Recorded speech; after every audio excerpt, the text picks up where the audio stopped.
Y resultó que por querer ser fiel a Dios, le fue mal. Y cada vez más mal. Por querer ser obediente a su papá, lo vendieron como esclavo. Y siendo esclavo, por no querer acostarse con la esposa de su patrón, lo llevaron a la cárcel. Y la pregunta que en esos momentos seguramente surge desde lo más profundo: ¿dónde está Dios? ¿Por qué no me contesta Dios? Porque cada una de esas situaciones pudo haber durado años. ¿Cuántos años de esclavitud? ¿Cuántos años en la cárcel? Y seguro que en el momento en que la prueba comienza, oramos: Señor, líbrame.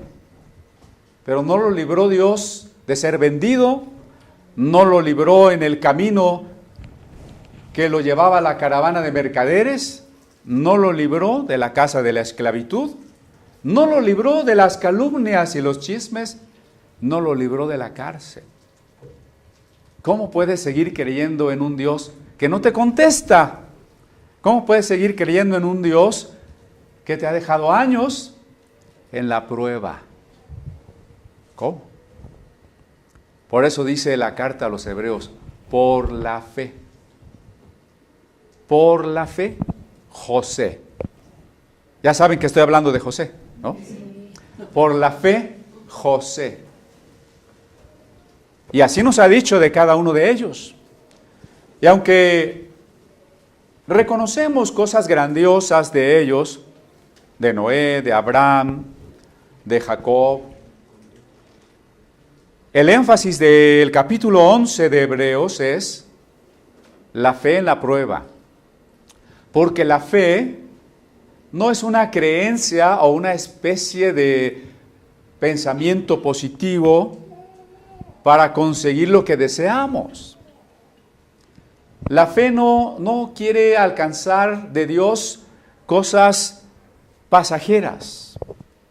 Dios no nos promete y dice: te voy a dar un carro nuevo, te prometo un anillo de diamantes, te prometo un traje de varios miles de pesos, sino que la fe es la promesa en las cosas que no se ven, la confianza en las cosas que no se ven. Pero esas cosas que no se ven, ¿por qué hemos de esperarlas? Porque son promesas de Dios. Porque Dios lo ha dicho. Ese es el énfasis de toda la carta a los Hebreos, ¿no? Si tú no puedes esperar a recibir lo que Dios ha prometido, te vas a quedar a medio camino. Los hebreos que no creyeron que Dios iba a cumplir la promesa de una tierra, se quedaron en el desierto. Entonces la fe es precisamente que, a pesar de que estamos en el desierto, estamos esperando unas promesas que se pueden tardar y que estos años de prueba pueden ser muchos y las promesas tienen que llegar. Y aunque no las vemos, las vamos a esperar. Por eso la fe es la demostración de lo que no se ve. En Hebreos capítulo 11, verso 22, si lo pueden leer conmigo,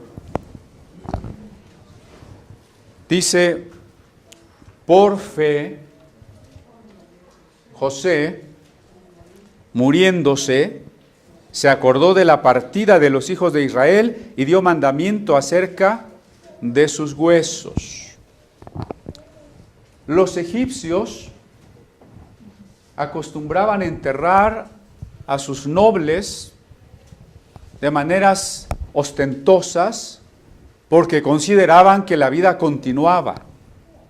Así que José podría haber tenido una tumba soberbia, con grandes tesoros, pero no dijo: entonces ya me voy a morir y aquí en esta gran tumba, en esta pirámide, aquí me dejan. Sino que él, con los ojos de la fe, estaba mirando otra cosa, que Dios había prometido una tierra. Y entonces dijo, yo no sé cuándo ustedes, mi familia, mis descendientes, van a salir de aquí, pero sé que no se van a quedar aquí. No se pueden quedar aquí porque Dios nos ha prometido una tierra. Y yo no me quiero quedar aquí en una fastuosa tumba. Quiero que se lleven mis huesos cuando se vayan a esa tierra que Dios nos ha prometido. La tierra de Canaán. Para nosotros no es importante ahora la tierra de Canaán en su aspecto físico, pero representa, es el tipo, la sombra de nuestra tierra prometida. Para nosotros hoy, creyentes en Jesús, nuestra tierra prometida es la resurrección. Y por eso, como José, no nos importa si al morir nos construyeran un mausoleo. No nos vamos a quedar allí. Por la fe, damos mandamiento, tenemos confianza en que nuestros huesos van a ser llevados a la tierra prometida. Vamos a resucitar. ¿A pesar de qué? De que José sufrió el odio, la esclavitud, la cárcel, la muerte, a pesar de que sus descendientes fueron esclavos 400 años. Son muchos años. Cuando nos dicen que la independencia de México fue hace 200 años, ¿no se le hace muy lejos? No, Miguel Hidalgo está hace muchos años, ¿no? Son apenas 200. Imagínense 400 años de esclavitud.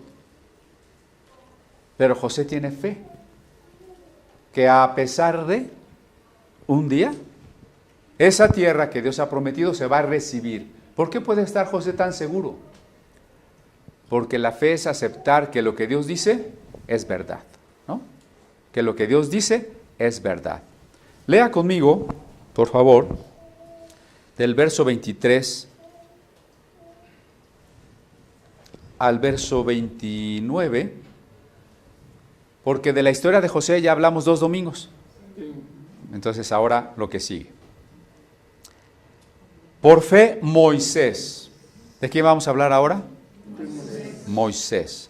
Nacido, fue escondido de sus padres por 3 meses, porque le vieron hermoso niño y no temieron el mandamiento del rey. Por fe, Moisés, hecho ya grande, rehusó ser llamado hijo de la hija de Faraón, escogiendo antes ser afligido con el pueblo de Dios que gozar de comodidades temporales de pecado, teniendo por mayores riquezas el vituperio de Cristo que los tesoros de los egipcios, porque miraba a la remuneración. Por fe dejó a Egipto no temiendo la ira del rey, porque se sostuvo como viendo al invisible. Por fe celebró la Pascua y el derramamiento de la sangre para que el que mataba los primogénitos no los tocase.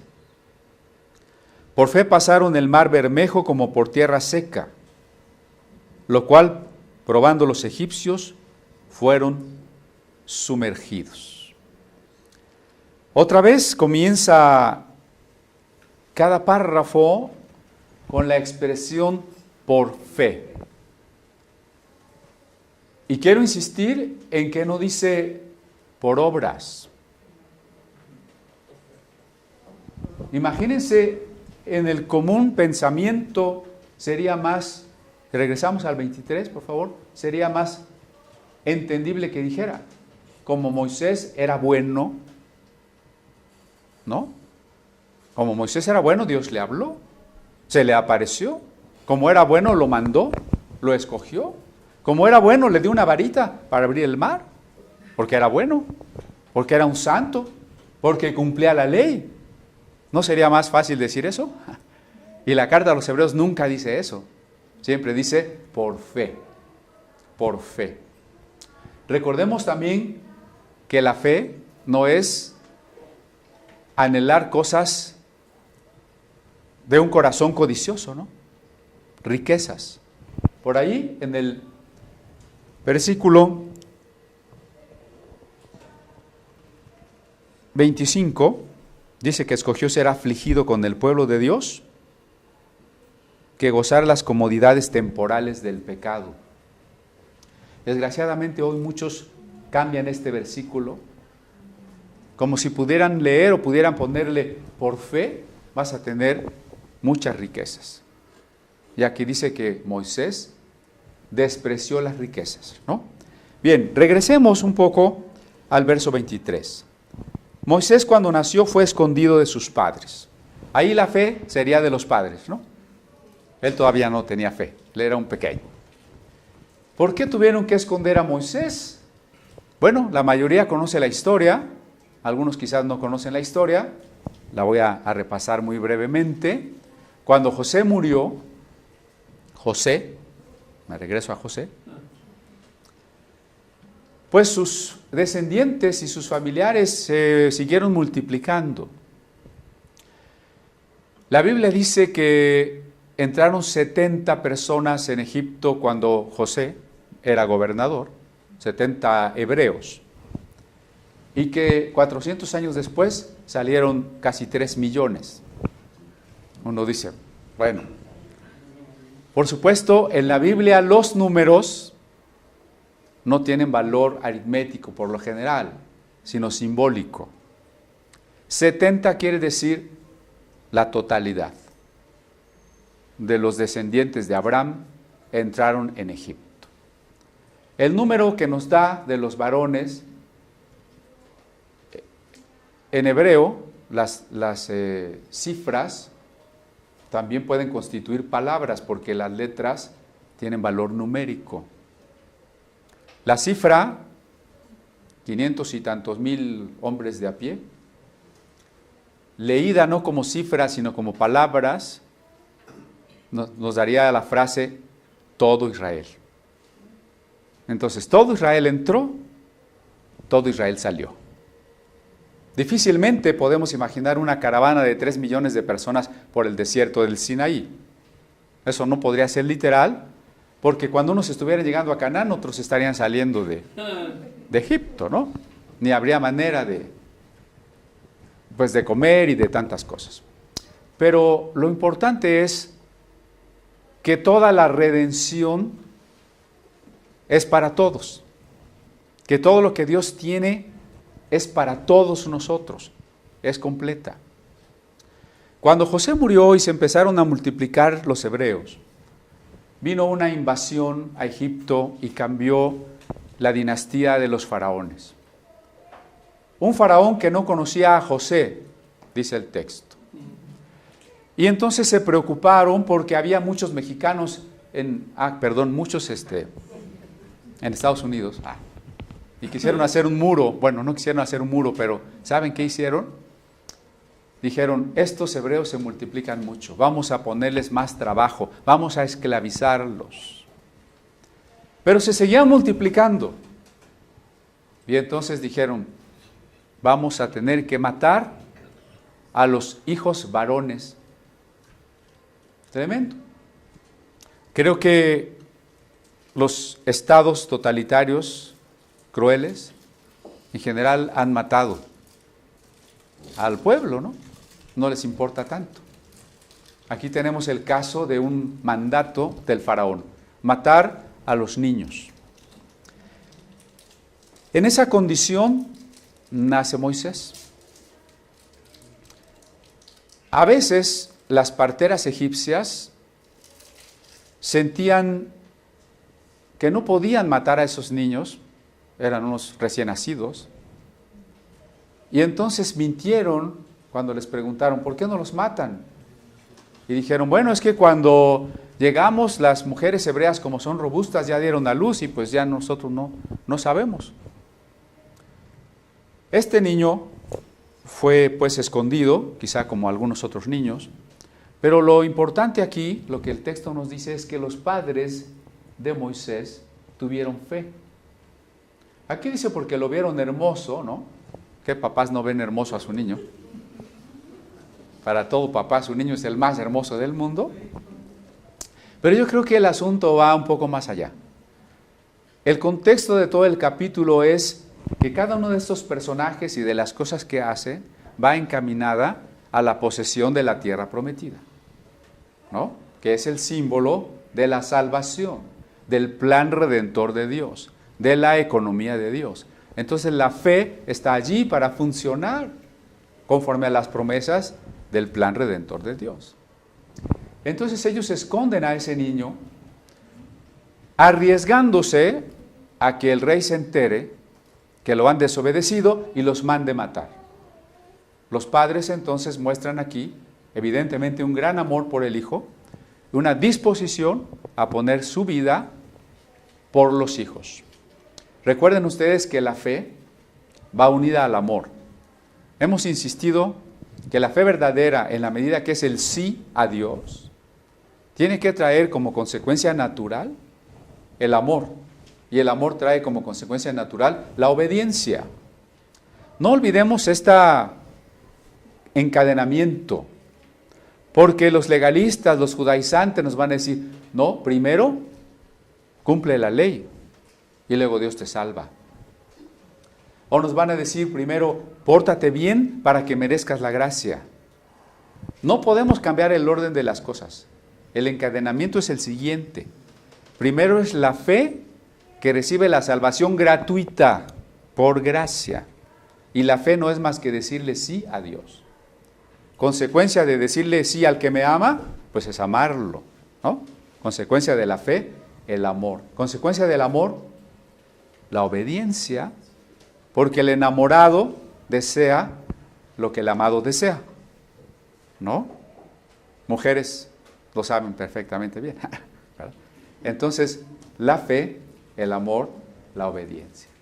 Los papás creyeron y los papás amaron. En este caso, pues escondieron a su pequeño. Los escribas que registraron este relato nos hacen un juego en el hebreo que Moisés significa sacado de las aguas. La verdad es que no puede ser ese el significado auténtico del nombre, porque el nombre Moisés es más bien egipcio. Y es más probable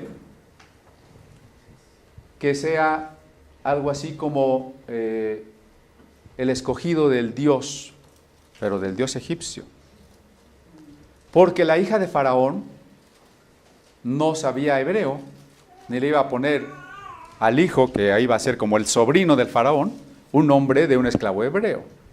Ni mucho menos iba a saber jugar con las raíces, agua y sacado de las aguas, y le iba a poner Moisés, ¿verdad? Esto más bien es un nombre que constituye una etiología. Pero hablando en sentido estricto etimológico, Moisés es un hombre egipcio que se crió en el palacio. ¿Cuándo supo él que no era un familiar del faraón, sino miembro del pueblo de los esclavos? No sabemos cuándo lo supo, si de niño o de grande. Lo que sabemos es que por 40 años, aunque la cifra también es simbólica, 40 es simbólico en la Biblia, el 40 quiere decir la prueba, se crió en el palacio del faraón y seguramente ahí recibió toda la cultura, la ciencia, la religión, la literatura de los egipcios.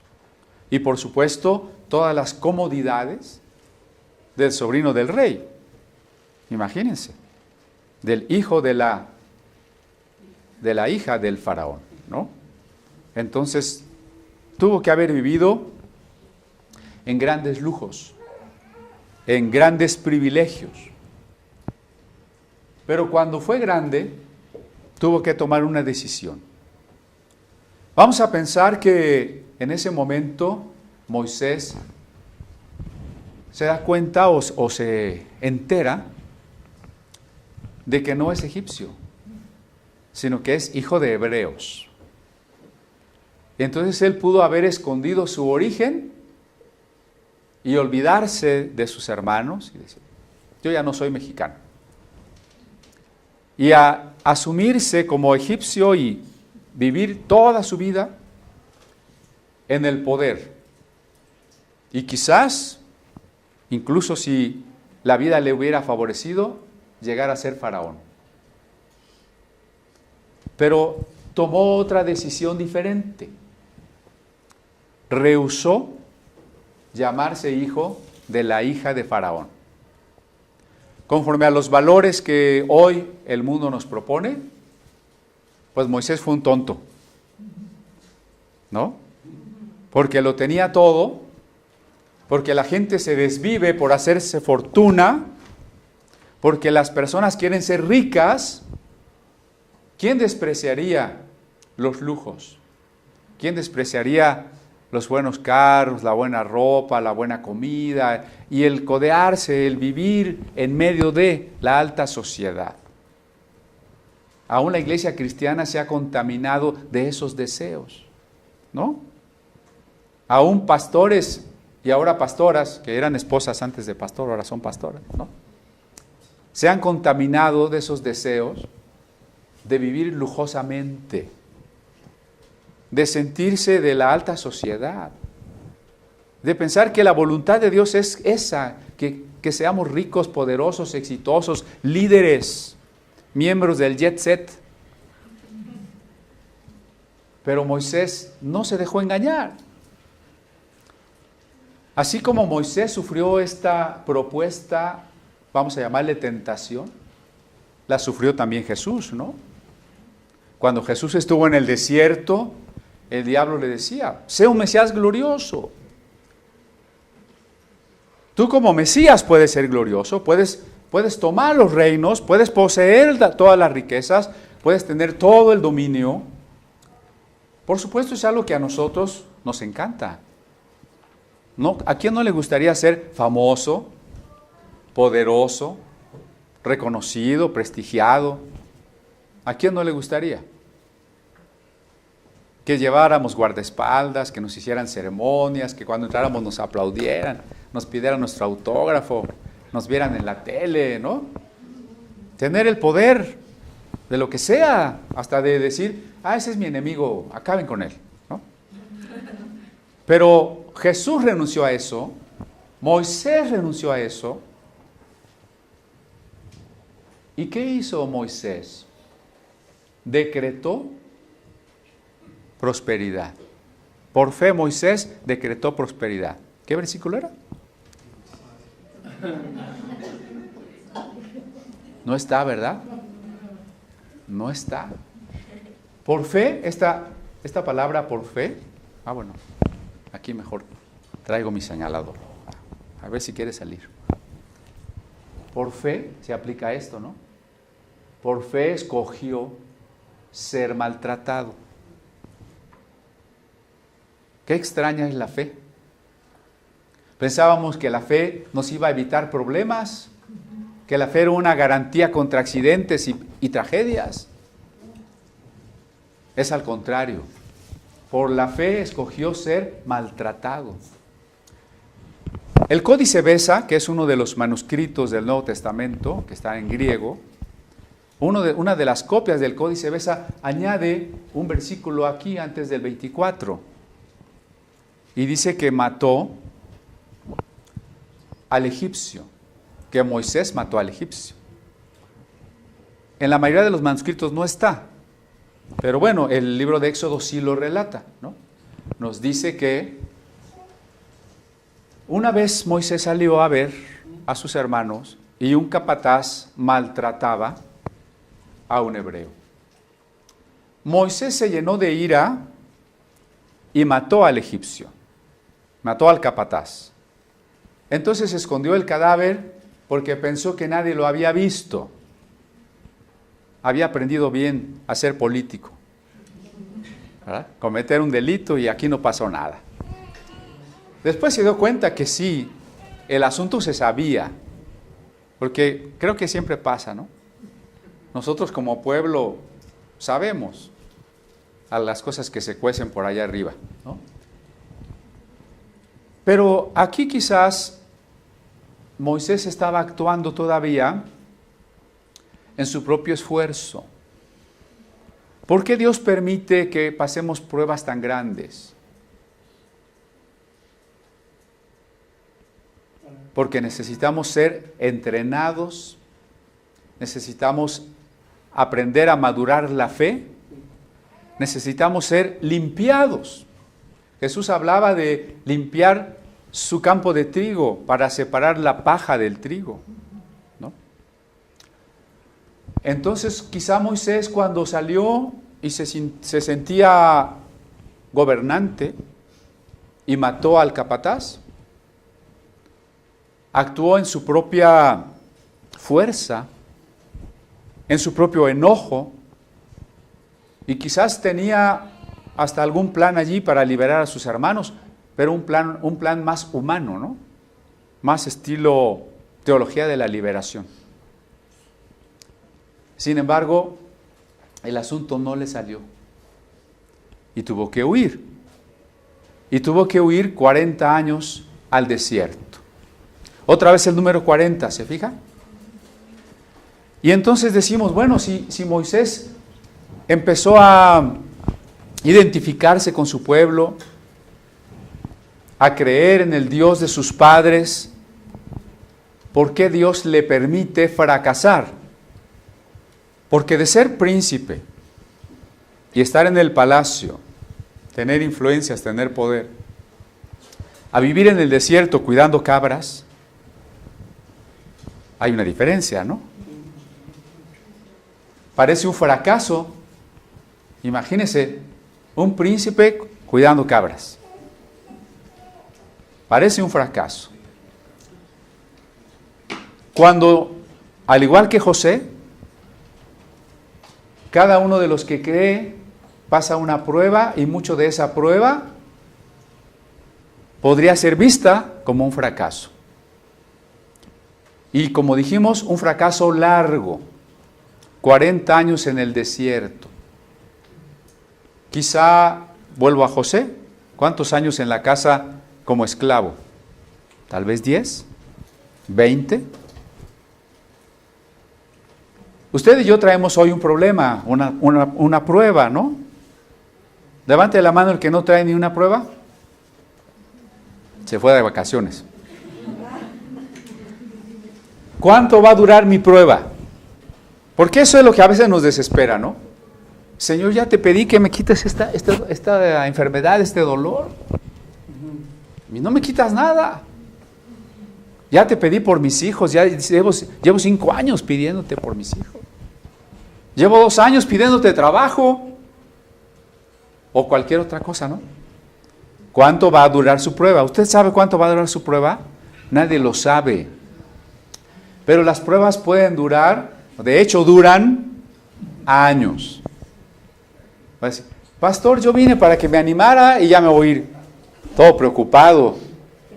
No, es que la fe sería ingenua, inmadura, si yo digo, bueno, pues fui a la iglesia, di mi ofrenda, hice una oración, ya se me va a resolver todo.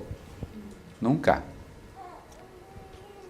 Recuerde que el que cree quiere ser preparado por Dios. Dios quiere prepararlo. Dios quiere madurarlo. Y para ello nos tiene que mandar a la escuela. Y esa es la prueba. Y la escuela dura años. Entonces, si usted se va el día de hoy con su prueba y mañana sigue en su prueba, no se desanime. Tiene que seguir creyendo. Así Moisés se fue al desierto. Y se dio cuenta que en sus propias fuerzas no pudo hacer nada. Pero aún así, dice aquí, escogió ser maltratado con el pueblo de Dios que gozar de los deleites temporales del pecado. Esta es como una disyuntiva, el 25, es como una disyuntiva que todos tenemos. Diariamente usted tiene que enfrentarse a decisiones y tiene que escoger o los deleites temporales o lo que Dios nos pide. Cuando hablábamos de José, estábamos viendo, por ejemplo, cómo el sexo mal usado era destructivo. ¿Se acuerda? Si no se acuerda, ve el video de la semana pasada. El sexo destructivo, el sexo mal usado, sería un deleite temporal del pecado. Bastante temporal. A lo mejor hasta de 5 minutos. ¿Verdad? Antes que gozar de los deleites temporales del pecado, podemos escoger la prueba, el sufrimiento, el maltrato. Eso es lo que escogió Jesús. Noten que si Noé, dijimos, es un tipo de Cristo, Isaac es un tipo de Cristo, José es un tipo de Cristo, Moisés es un tipo de Cristo. Porque Moisés es un libertador, Cristo es nuestro libertador. Moisés entregó una ley al pueblo, Cristo nos ha traído una ley nueva. Moisés escogió el vituperio antes que los deleites. Y acabamos de mencionar que en la tentación el diablo quería llevar a Jesús a escoger los deleites, a ser un Mesías glorioso que todos esperaban y que para él hubiera sido muy agradable. Pero Jesús se fortaleció en la oración, en el ayuno y escogió, al igual que Moisés, ser maltratado, ¿no? Escogió ser escupido, traicionado, torturado y asesinado.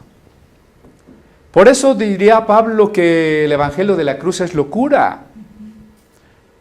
Alguien podría decirle, pero ¿cómo tú vas a unas reuniones donde te dicen que escojas ser maltratado y no que escojas el placer?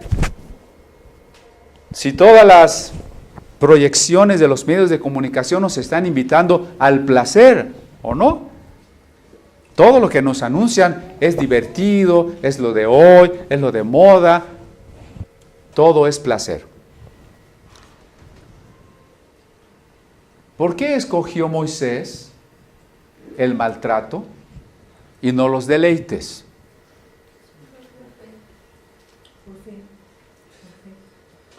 Por fe, claro.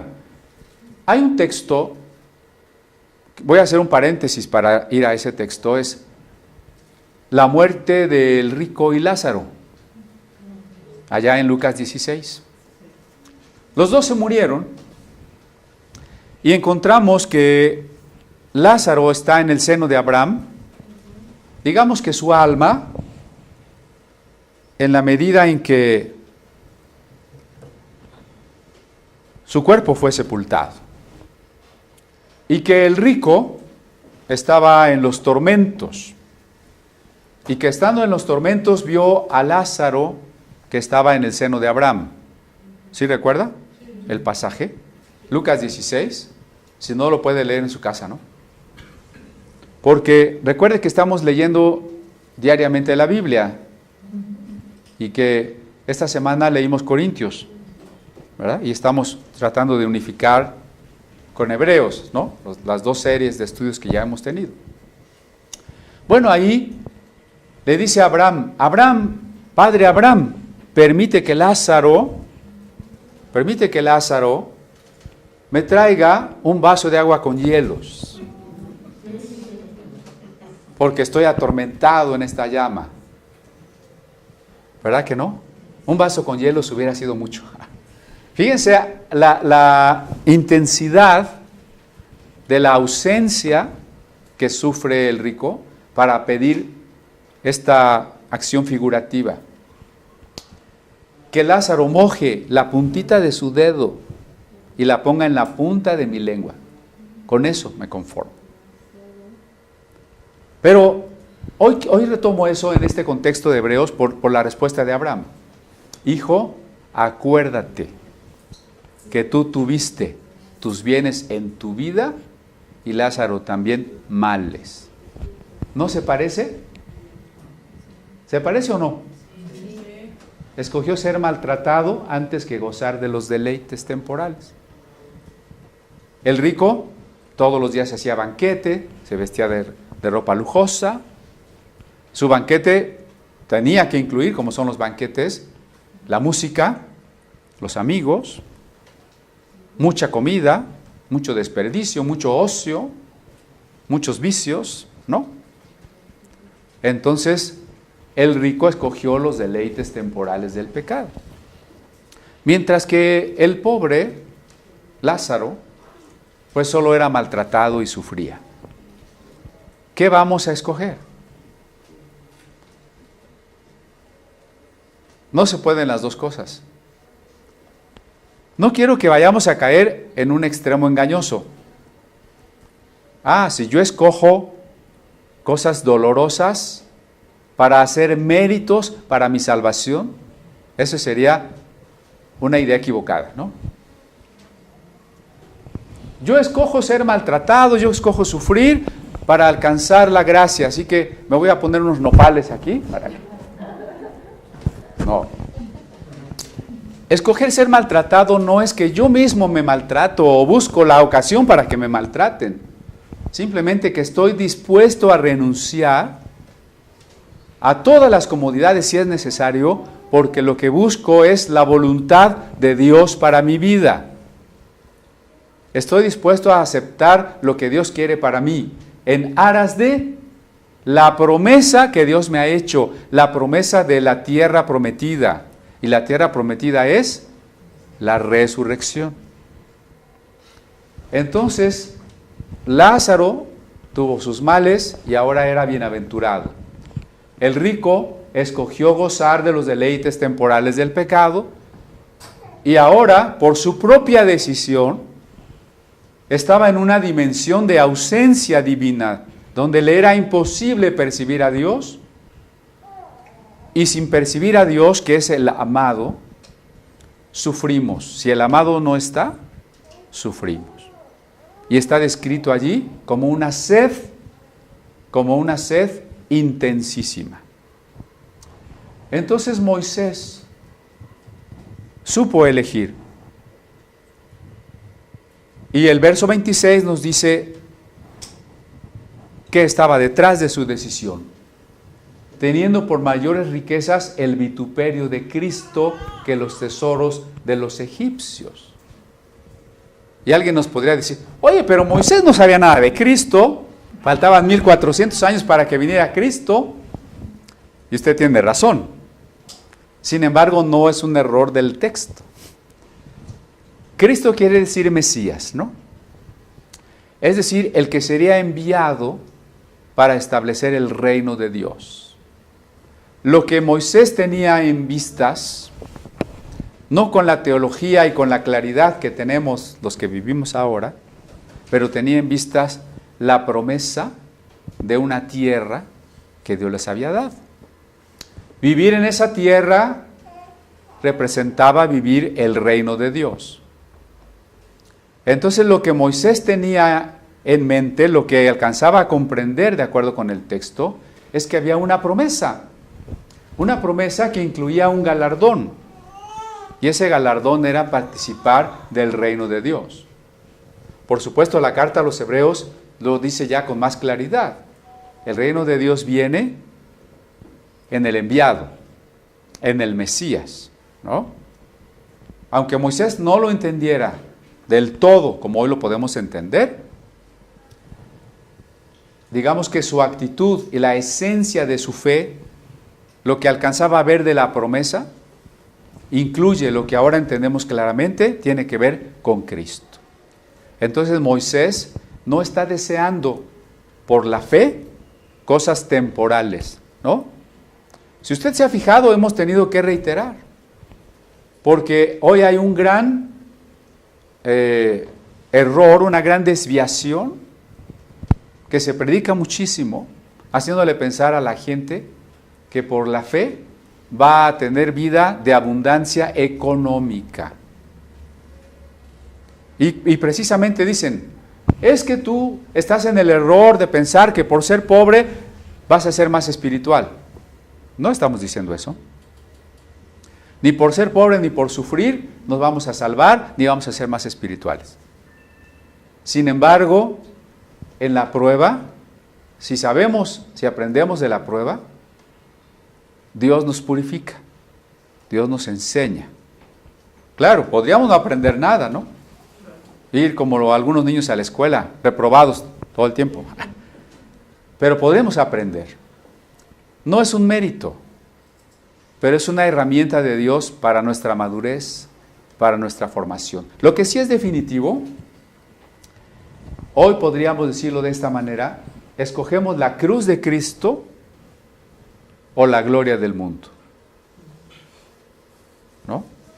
El vituperio de Cristo se entiende como la cruz de Cristo. ¿Qué significa escoger la cruz de Cristo? Cuando usted decide acercarse a Dios, va a ver que comienza mucha oposición. A veces dentro de la misma familia. A lo mejor sus papás le van a decir: ¿y tú a dónde vas? Pues voy a una iglesia. No, pero ¿cómo?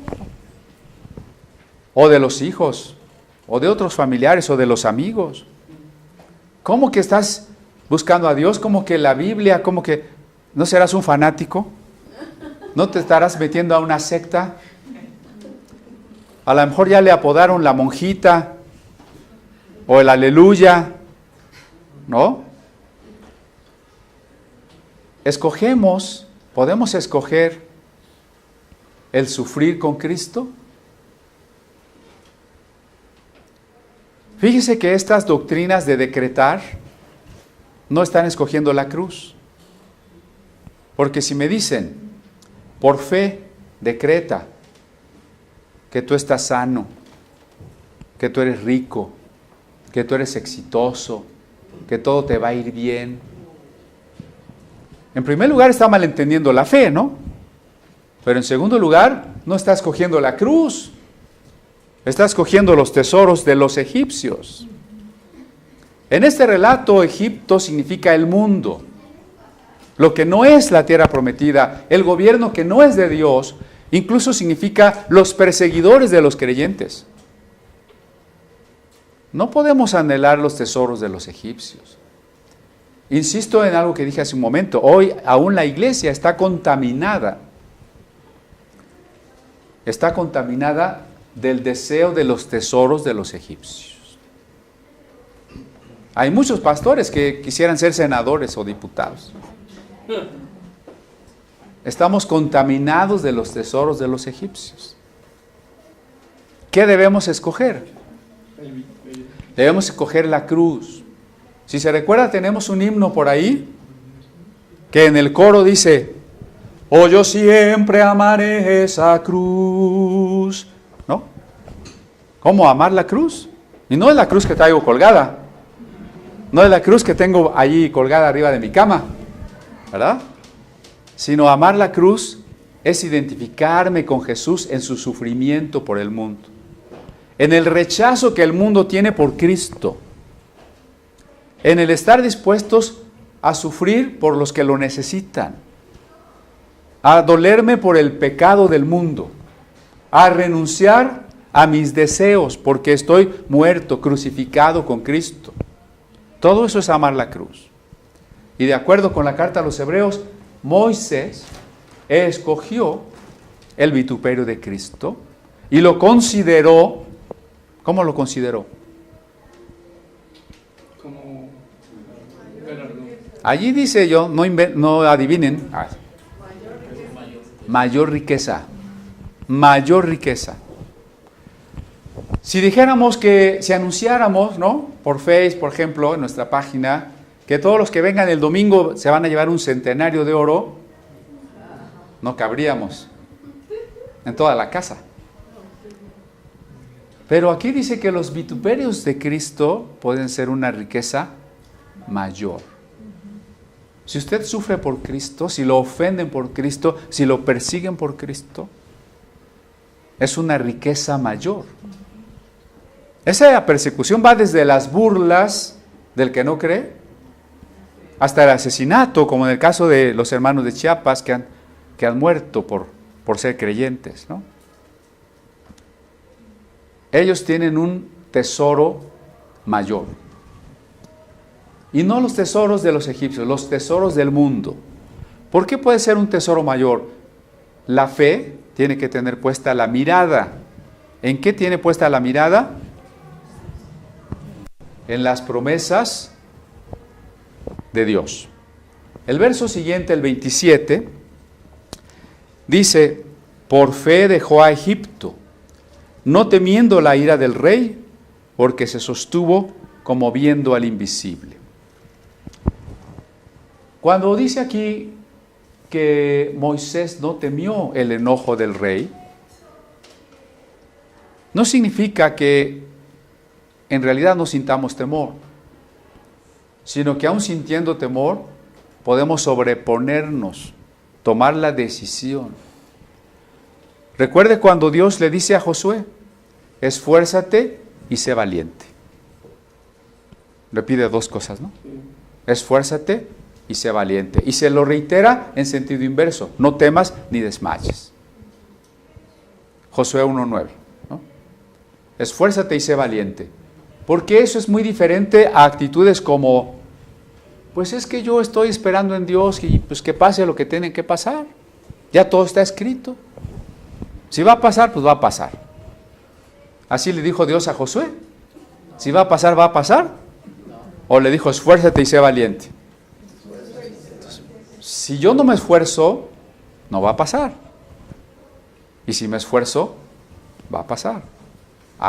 Entonces la responsabilidad es grande, ¿no? Entonces sí tengo un peso sobre mí. Esa es una actitud un tanto pueril o pasiva, ¿no? Pues ya pasará. O la otra, ser temeroso.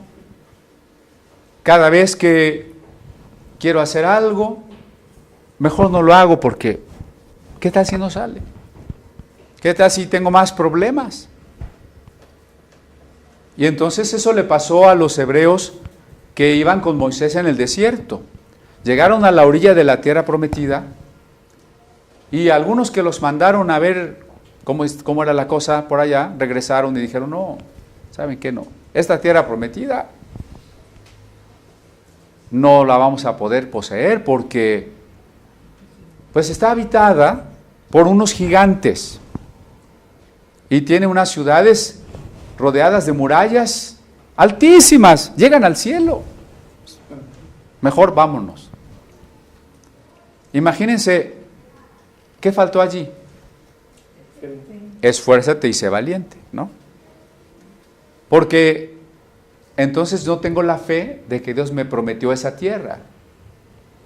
Y hablar mal de la tierra es hablar mal de la promesa, y hablar mal de la promesa es hablar mal del que me prometió.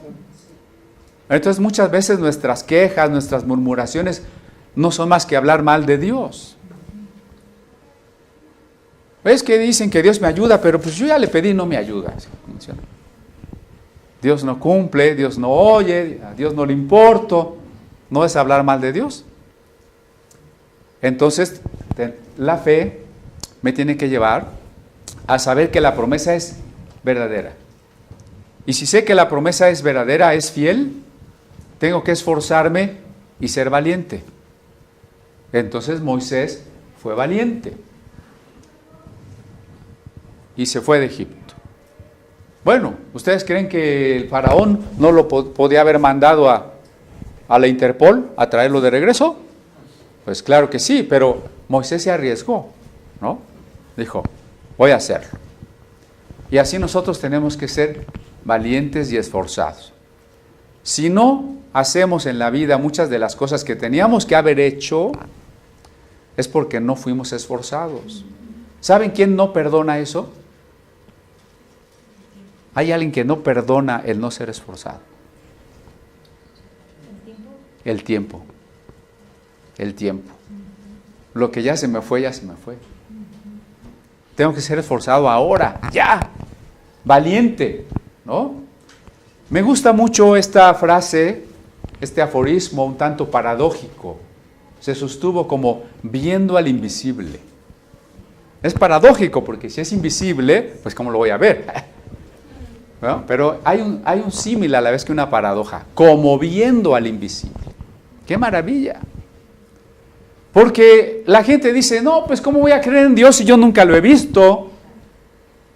Y piensa que solo lo que alcanzamos a ver con estos ojos físicos, que obviamente pertenece al ámbito material que refleja la luz, es lo único que existe.